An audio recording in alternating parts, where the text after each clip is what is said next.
Welcome everyone to a special North Road presentation. Marshall and I, Cary Williams here, of course, Marshall McAllister, my colleague, both of us are in on Saturday morning, November 16th. We're recording this.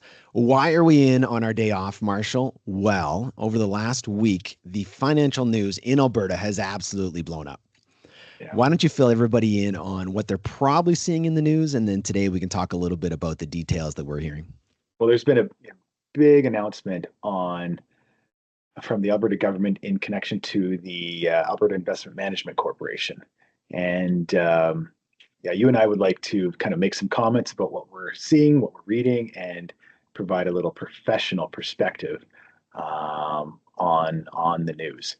So I have to say this, Cary, it's kind of nice being a part of an independent investment council operation that allows us to come on to a podcast or a video cast like this and provide our opinions. We couldn't do this in years past, so I think that's to be celebrated. And it's also nice to be needed, because how often are we on airplanes and somebody gets on the microphone and asking for, is there a doctor on board? I'm never going to get the, is there a financial planner or portfolio manager on board on the airplane? So it's nice to be needed. We can provide some context. All right, Cary. So maybe you and I can kind of ping pong back and forth on the news.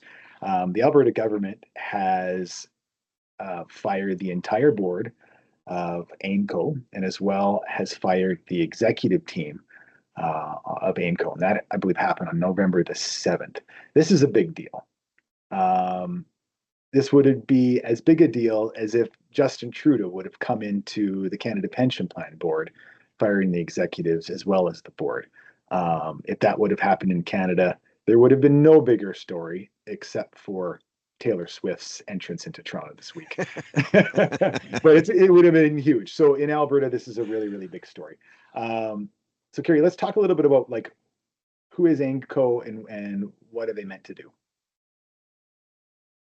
Yeah. So why don't, Marshall, I've got part of AIMCo's website up ready to go. What I thought was, why don't we start by talking about who they serve, who their clients are. I'm going to see if I can just share my screen here. Why don't you fill folks in on how much money they're managing while I bring this up? Sure.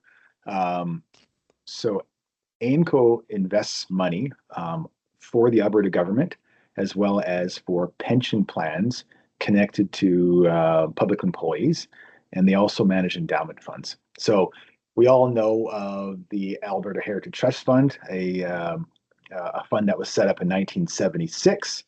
By Peter Lougheed, that was meant to take, I believe, 30% of the resource revenues that we're bringing into our province and investing them in a diversified portfolio to further diversify the cash flows of this province. And through time, AIMCo has been developing more clients in terms of pension plans. So here we have now Alberta Teachers as a client, the Judges Plan. Organizations like LAP, Special Forces, and a variety of different pension plans. So it's a really, really important organization in terms of Albertans and their pensions.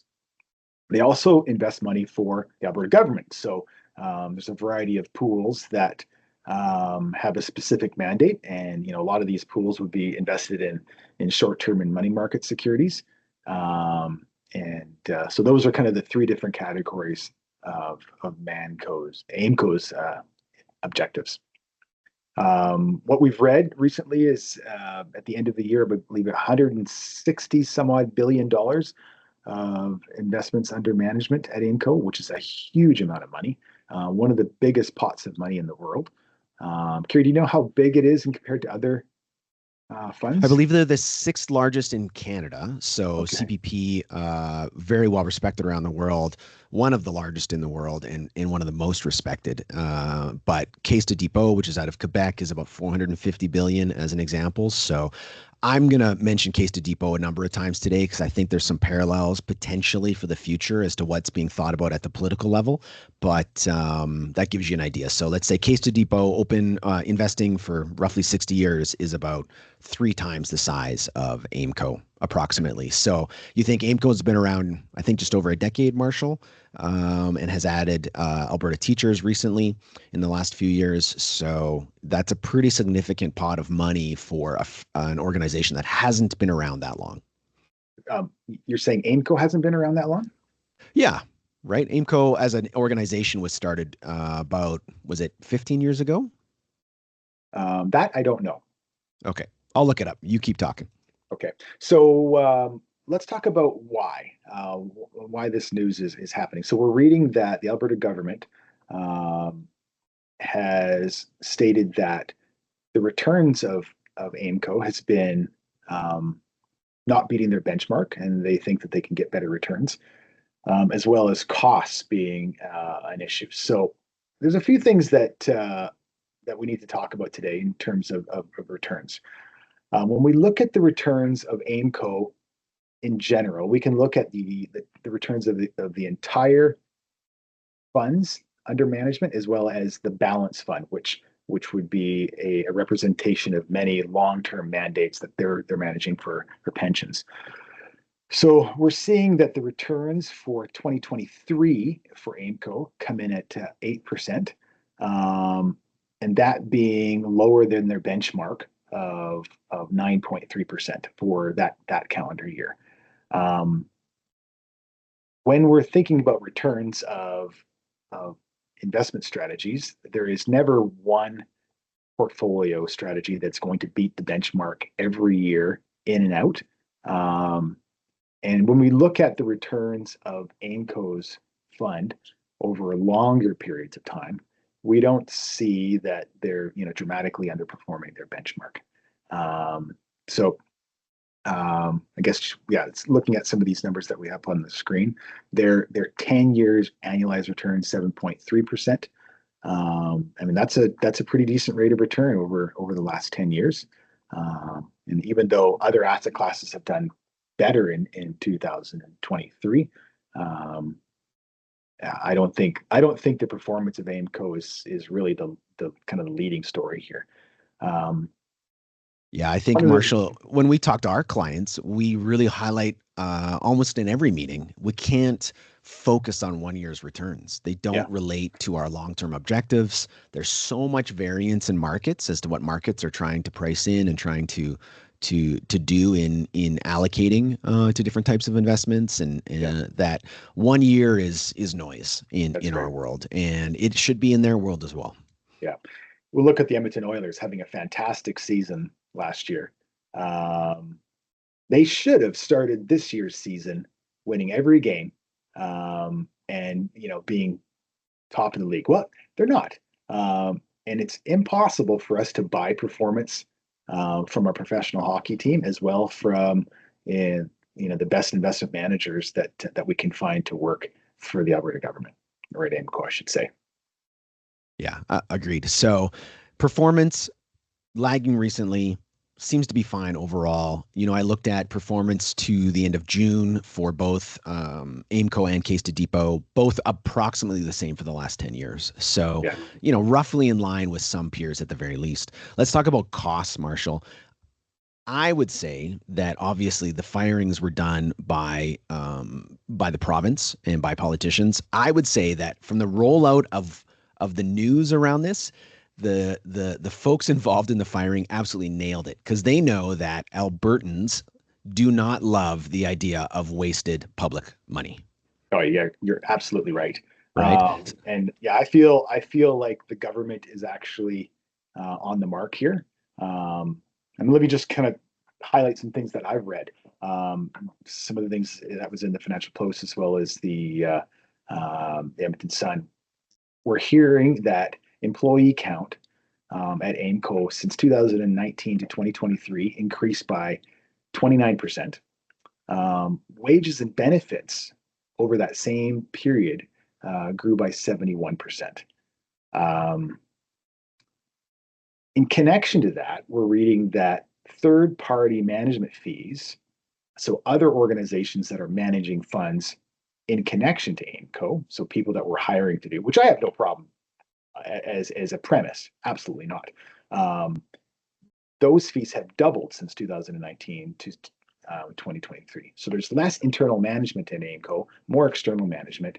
Costs are increasing. And What yet happened? staff are increasing too. Yeah, for sure. Yeah, So those two things don't seem to square the circle, so to speak, right? Like, why are we spending more to hire externally and hiring more internally? There should be potentially a trade-off there. totally. Yeah, totally. Yeah. So ATRF, which is the Alberta Teachers Retirement Fund, was brought in.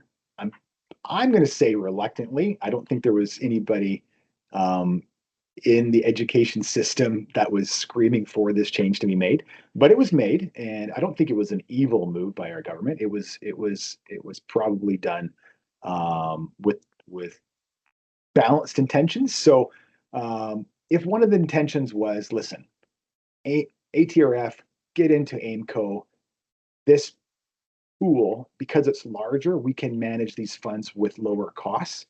Well, that's a great objective. Now, if we look at what's happened over the last few years, we're not seeing a fund that's driving lower costs. It's just the opposite.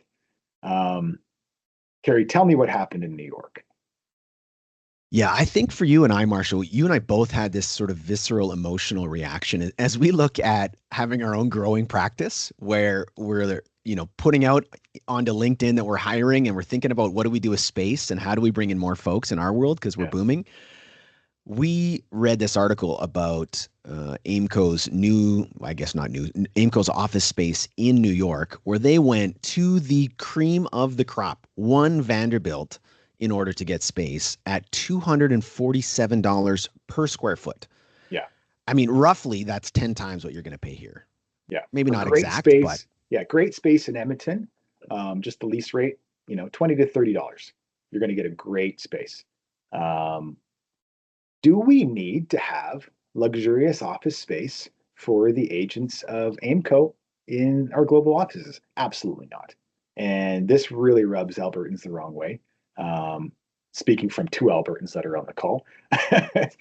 So, I mean, I originally had this thought, okay, look, how many offices do we operate um, with in the world? So the AIMCo offices are, I don't have these memorized, but to help me out, Cary. So we've got London, I believe they have Singapore, New York, Calgary, or Toronto.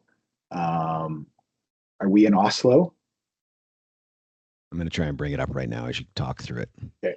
And there is an argument that in cultures that are completely different from the North American culture, maybe we need to have professionals on the ground getting access to deal information and manager information, especially if culturally it's super, super different. But you know what? Do we need, dozens of people or maybe hundreds of people now in Toronto and in Edmonton and in New York? Like, do these deals only happen in New York and can we not find out about them in Edmonton? I believe the Alberta Teachers Fund was able to run a really good operation just with Edmonton-based employees.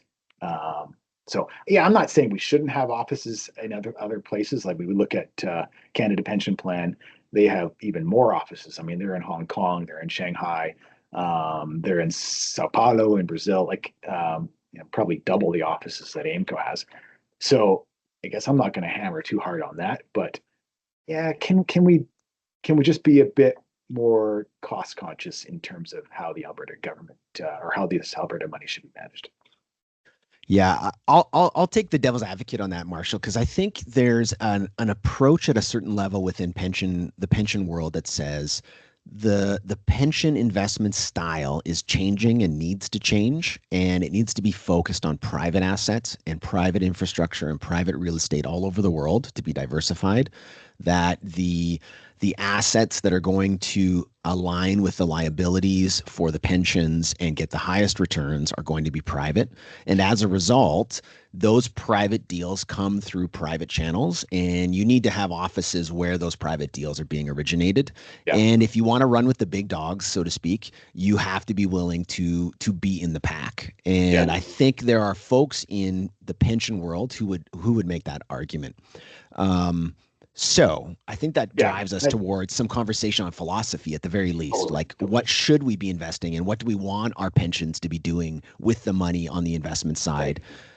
What do you think about that idea? Should pensions Well, all be in privates and taking okay. on the costs and the expense of that?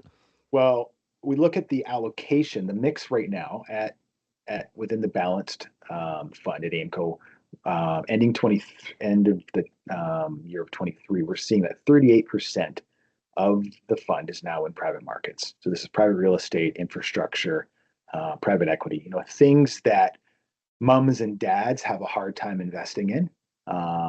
We have been allocating North Road assets into more privates. We can't do it in a big way. We could never be 38% for our portfolios because our clients require funds for distribution and retirement spending. So I don't disagree that there probably is a philosophical reason for privates to be a bigger part of the portfolio. We've seen the Canada Pension Plan take this approach and do it very well. World renowned in terms of the skills that the Canada Pension Plan is showing. So I don't disagree that this is a legitimate investment strategy for AIMCo. Yeah, I think it's interesting though, because if we take this far enough, I look at journalists like Andrew Coyne, who have for a while been talking about when you look at all-in costs for CPP, they're dramatically high for an organization of that size. He's reported that they're around 1% a year for Mm-hmm. an organization which is one of the largest pension funds and has significant negotiation power around their Yeah. deals, and people want to work with them. It's a check mark if you're working with CPP as far as your client base.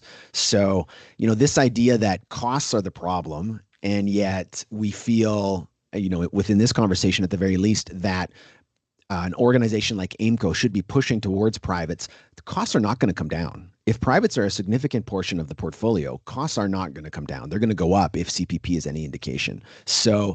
there's this awkwardness that comes about as we start to dig into the layers of what's going on here, I think, which is, for me, comes down to what do we want our pensions to do?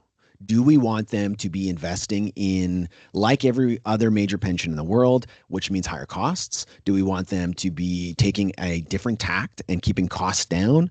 What do we really need them to do?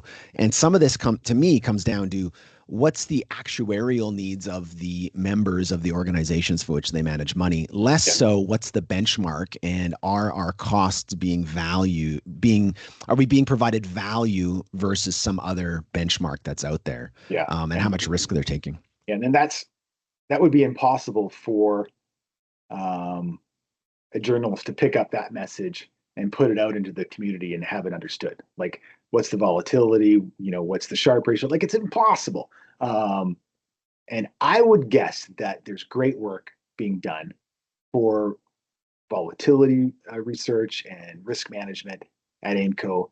I have no doubt that there's massive diversification and kind of beautiful structures put into place. Um, so yeah, can we take that number 8% and say, it's great or it's awful? No, we can't, because we need to know what the volatility is connected to that. So um, I don't think it's fair for us to quickly jump to conclusions to say good or bad. Yeah. Well, and I think this sort of brings us back to how we started, which is the government stepped in and fired the heads of the organization, including the entire board, because Yeah. of costs and performance. So is that a good decision? Well, I don't know that it's necessarily an investment decision based Hmm. on how you and I would measure it, which is what are the costs? What are the returns Yeah. expected to be? What was the risk involved in achieving those returns over really long periods of time? And when we look at 10 years, it seems the returns to me seem okay. They seem Yeah. reasonable for Yeah. what was I being agree. done. Yeah. You I know, agree. costs in comparison to peers, at least from what I can find, don't seem ridiculous. I think you and I, just for the sake of argument, should have a bit of a conversation around what are the alternatives as far as costs, and we can talk about maybe going fully passive, at least um, on public equities and bonds, and how much that might drive costs down. But Yeah. if the decision is, listen, we need a pension in Alberta that is investing in it the same way as CPP in privates all over the world, then costs are going to be high, and we need to be Yeah. prepared to accept that. Yeah. One of the things that I think people won't know en masse is that AIMCo does not set policy for their clients. Each one of these plans that are Mm. represented by boards are going to come to AIMCo and say, listen, this is the asset mix that we want to implement.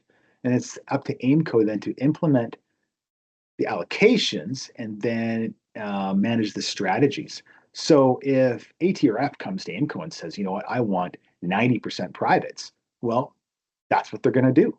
And AIMCo shouldn't wear the results, good or bad, if privates do much better. Now, as we look through the asset mixes of their clients, we're not seeing extreme examples of concentration in of the three categories. Fixed income money market would be one, privates would be second, and then public markets and absolute return strategies would be third. So we don't see huge deviation, but um, we know that the asset allocation decision that clients and investors make describes the massive majority, 80 to 90% of the actual variance or the returns of the portfolio. So, give me the asset mix, and I can probably give you a pretty good idea of what the rate of return was historically, and how it will look with other similar funds. So, yeah, could we pull together an investment strategy that delivers similar returns um, with less costs? You and I could do it, but that's not our job. And other people might be able to do a better job in terms of managing 160 billion. I mean, let's say that they will do a better job, but it's not. It's. There's just a lot of gray in this whole area, and it can't be summed up in one quick article in the Post. Yeah, agreed. Agreed. And it doesn't help that there's so much politics in what's happening this week around this. And the Yeah. initial message seems to be getting a little, what's a polite way to say it, muddy as the Yeah. news comes out around what's happening behind the scenes. Yeah. One of the things, the last things that I want to, let's touch on that in just a second here, Marshall. But one of the last things that I wanted to say, and I'm going to share my screen one more time because I found this super interesting. So if you go onto AIMCo's website, they have this description as to their difference in what they make. And this might be hard to read, so I'm going to, or on the screen, so I'm going to actually read it. But to maximize return for each of our clients, we couple an in-depth understanding of their unique objectives with the investment capacity of a major institutional investor. So far, so good, I think, right, Marshall? Seems reasonable. We are willing to push boundaries and consider the unconventional because we know that is where we will find the next source of returns for our clients. To me, philosophically, I think, let's say we got to wave a magic wand and the next chairman of the board for AIMCo says, Marshall, what should we be doing? Or Cary, what should we be doing? I would question whether or not I want my pensions going out and being innovative in their investments. Because to me, that requires being innovative in taking risk. Mhm. And does that pay off in returns for the risk taken? I would say, at least in public markets, there's a good chance that it doesn't. Yeah. And that we would be better served to go really, for lack of a better term, basic, traditional, keep costs ultra low, massively diversified in public markets. It's really hard to beat markets as it is. Do we Mhm. want to take the extra risk in order to try and squeeze out a tiny amount of extra return? That Yeah. would be my 2 cents. What Yeah, about for you, sure. Marshall? Well, we saw an example of innovation going upside down on AIMCo. They were involved in a derivatives strategy. They were selling volatility. So, just for people that are interested in a little bit of details, um, you know, doing an investment strategy that potentially can make money in calm markets, but when markets get volatile, that strategy loses, you know, everything quickly. So unfortunately, AIMCo had that strategy, this Volt strategy, and we're reading like it was a $2 billion loss. So 2 billion on, you know, maybe we're talking about $150 billion portfolio at the time. I don't know the number. By percentages, it's not massive, but when you are taking those types of investment strategies and that can go to zero, you know, that needs to be kind of reconsidered. Can we just buy investments that are meant to stick around? They're going to have negative returns periodically, absolutely, but you know, we don't necessarily have to be taking extremely risky positions. That would be my position. Yeah, agreed. I What have we think not touched on, Marshall? okay. I mean, I think there's a giant elephant in the room that we got to hit on. Um, do we want the Alberta government having influence over this pot of money? And I'm going to say categorically, we do not. We want AIMCo to be absolutely. I'm going to say we because I think you and I are going to agree on this, but I don't want to speak for you, so I apologize. So I don't believe that the Alberta government needs to or should have massive influence over the investments of the balance funds. You know, given that the Alberta government is a client, and if they come to AIMCo and said, "Listen, we want an Alberta investment strategy for a particular part of the portfolio," um, that's in their rights to ask because they are the client. But should pension plans, so the mums and dads that have worked in special forces and the teachers, should those assets be heavily invested in Alberta infrastructure or energy projects to support the province of Alberta? I'm going to say absolutely not. I believe that the management at AIMCo needs to invest only for the end client, which would be the pensioners, and they need to build the best portfolio on a risk-adjusted basis for those pensioners. And I doubt that outcome would show a heavy concentration in Alberta assets. Okay, Marshall, for the sake of argument, let me push back on you, okay? And then you can come back and tell me if I'm right or wrong. Okay. So I live in Alberta. My family lives in Alberta. My neighbors are in Alberta. I want the people around me to be successful, to not live in poverty, to have thriving, successful, flourishing lives all over the province. When I go to visit family in Peace River, I want to know they're doing great, and in Calgary. We have a pot of money here that can juice our economy, that can be the capital to support massive economic growth. Why would I not do that? That sounds like a fantastic idea, right? Like, Cary, let's get this yeah, economy growing. yeah. The problem comes down to risk. We do not have control over what we can sell, the bitumen that we pull out of the earth. If bitumen prices go to 10 or 20 bucks a liter, our province is in a really, really hard place. And the Alberta government does not officially backstop the pensions of the pensioners in this province. They may say they will, but it's not an obligation. So here we have a scenario where, at the extreme now, pensions are concentrated in Alberta assets, and we're in a province that requires royalties from energy to kind of keep the lights on. If we don't have those energy royalties, we can't backstop the pensioners like we promised. But not, I mean, it's not, I don't believe there's legislation that requires it. We don't want that. We want these pensions to be disassociated with the things that would correspond to the kind of the capital of our province. I mean, similar to how we would treat an executive in an industry that would become our client, right, Cary? Yeah, I'm reminded as we get to that of the quote from Bernstein that risk is really bad things happening in really bad times. Yeah. Right. And so, like, let's say we invest dramatically in the Alberta economy, which is still driven by oil and gas for a huge portion of it. And so a big investment goes into oil and gas goes through a major downturn for a long time. And we're having deficits at the provincial level. And all of a sudden, the pensions are also having deficits and problems. And you get this spiral that could happen. The probability of that is not zero. Let's put it that way. Let's be fair, right? Yeah. And Yeah. so if you and I had an executive at, name a major oil company who was doing very well for himself or herself, and they came to us and said, please invest my personal assets. What should I do? From a risk perspective, you and I would say we should not invest your money in oil and gas. We should pull it out because your human capital is absolutely dependent on it. If you lose your job during a downturn and your investment portfolio is down massively as a result of that downturn, we've compounded the risk and the problem for you. Absolutely. And that's not fiduciary for us. Absolutely. Right. Yeah. That's absolutely right. Yeah. So yeah, this is the big issue. Like that is there political interference?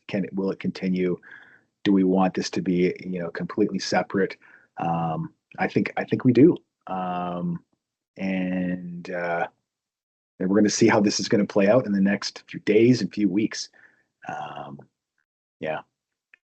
I think, Marshall, one tiny little hair on the elephant is we've also heard conversations about CPP and pulling Alberta funds out of CPP. Right.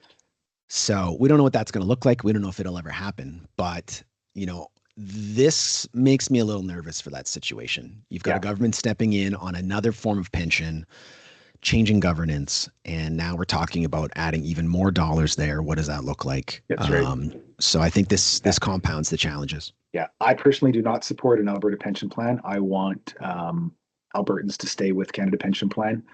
I personally am a Canadian before I am an Albertan. We are a richer and a younger province than the average here in Canada.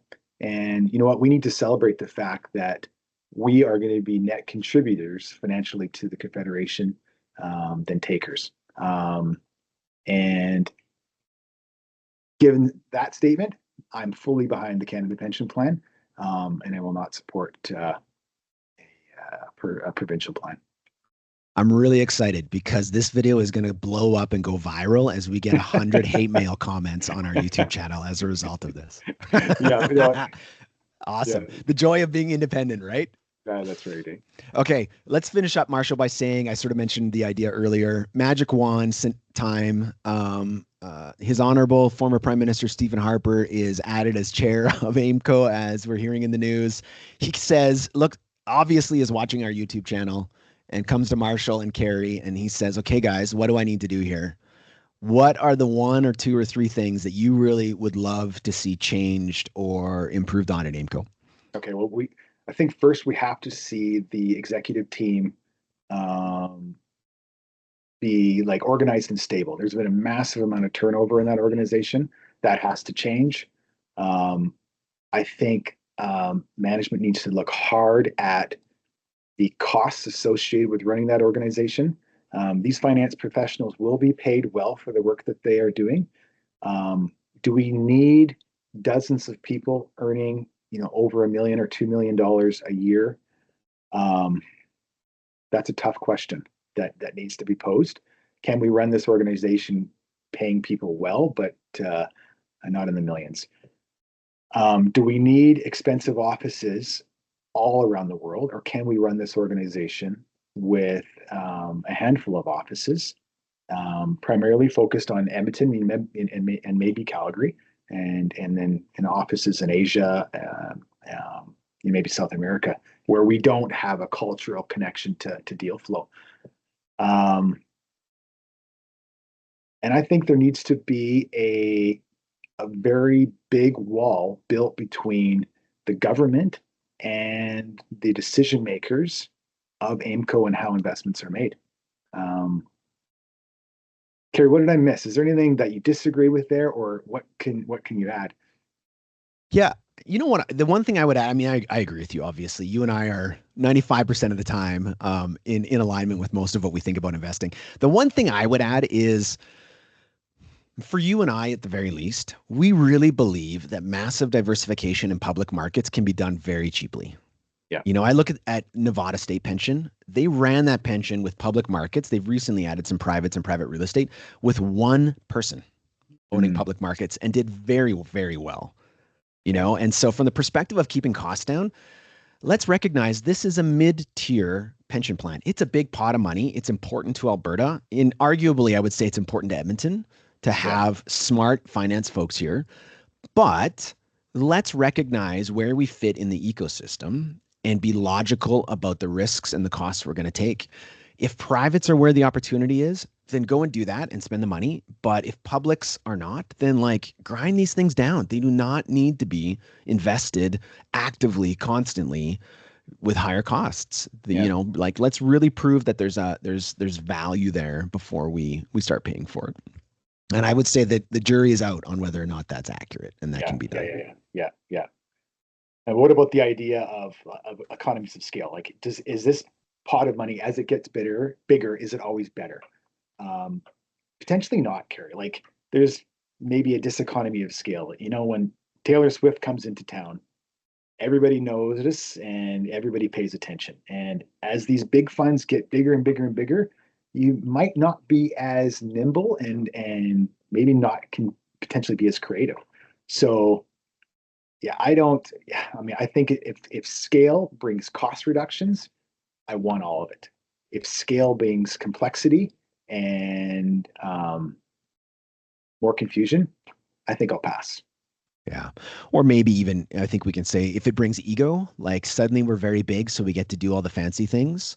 That's maybe not awesome for the members of the pensions that are dependent upon this money too, right? Like let's recognize that investing can be complex and hard. That's right. And being a little humble about it can maybe get us a little farther ahead Yeah, from totally, time to time. totally. I think that's a Awesome. good place to end it. Um, Shout out to my daughter Nola. I said Taylor Swift twice in this video, so thinking about you, girl. Awesome. Have a great day, Marshall. Thanks, Cary.